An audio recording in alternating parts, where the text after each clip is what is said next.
मुख्याध्यापक, उपस्थित सर्व शिक्षक वृंद आणि या सभागृहात उपस्थित असलेल्या माझ्या सर्व माता भगिनींनो, माझा नम्र नमन आहे. ते केवळ माझ्या कर्तृत्वामुळे नाही, तर माझ्या आई वडिलांच्या संस्कारामुळे आणि माझ्या गुरुजनांच्या योग्य मार्गदर्शनामुळे आहे.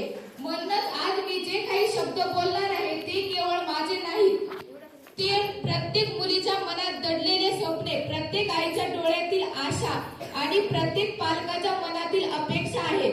आजच्या या माता पालक मेळावा व हळदी कुंकू कार्यक्रमाच्या निमित्ताने पाल्यांच्या शिक्षणात माता पालकांची भूमिका या विषयावर बोलण्याची संधी मला मिळाली, हे मी माझे भाग्य समजते.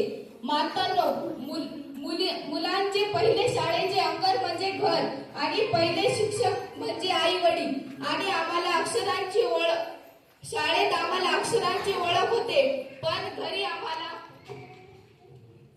आम्हाला संस्कारांची शिदोरी मिळते.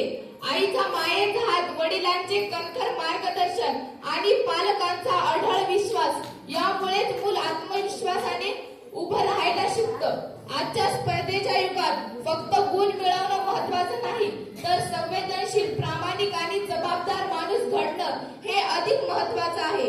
आणि हे कार्य शिक्षक आणि माता पालक यांच्या समन्वयातून करू शकतात. माझ्या माता भगिनींनो, आज मी तुमच्या समोर एक मुलगी म्हणून उभी आहे आणि हात जोडून मनापासून विनंती करते, मुलींना शिकू द्या, तिलाही खेळू द्या, वागडू द्या.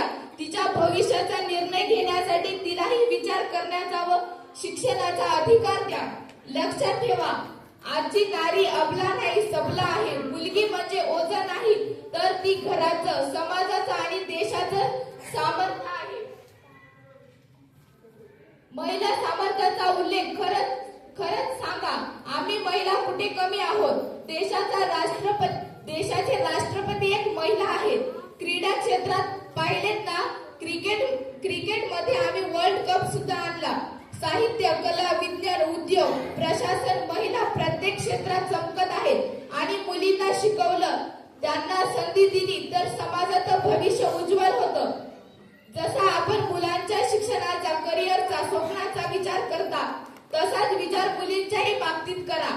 मी स्वतः 4 बहिणींपैकी एक आहे, पण आमच्या आई वडिलांनी आम्हाला कधीच कमीपणाची भावना दिली नाही.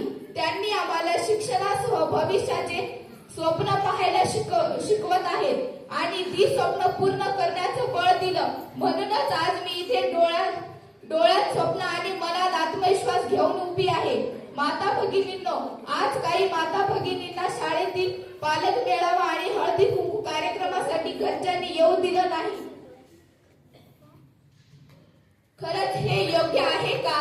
शाळा आणि पालक यांचं नातं घट्ट झालं तरच मुलांचं भविष्य सुरक्षित होतं. तुम्ही उपस्थिती, तुमचा सहभाग हा मुलांच्या यशाचा मजबूत पाया आहे. मुलीच्या शिक्षणासाठी आयुष्य वेचणाऱ्या भारताच्या पहिल्या स्त्री शिक्षिका सावित्रीबाई फुले यांनी अपमान, अन्याय, दगड, माती सहन करूनही मुलींसाठी शिक्षणाचं दार उघडलं. अंधाराशी झुंज देत दिवा पेटवला त्या सावित्रीने मुलीच्या नशिबाचा इतिहासच बदलला. आज जर आपण मुलींना शिकवलं नाही तर उद्याचा समाज घडणार कसा? म्हणूनच शेवटी एवढंच सांगते, मुलींना शिकू द्या, तिला स्वप्न पाहू द्या, तिला स्वतःचा मार्ग निवडू द्या. आईच्या कुशीतून जेव्हा शिक्षणाची ओळख मिळते, तेव्हाच एका मुलीतून एक सशक्त राष्ट्र घडते. कारण आजची मुलगी उद्याची आई आहे आणि सुशिक्षित आई म्हणजे सुशिक्षित, सक्षम आणि सुंदर पिढीची सुरुवात आहे. माझे शब्द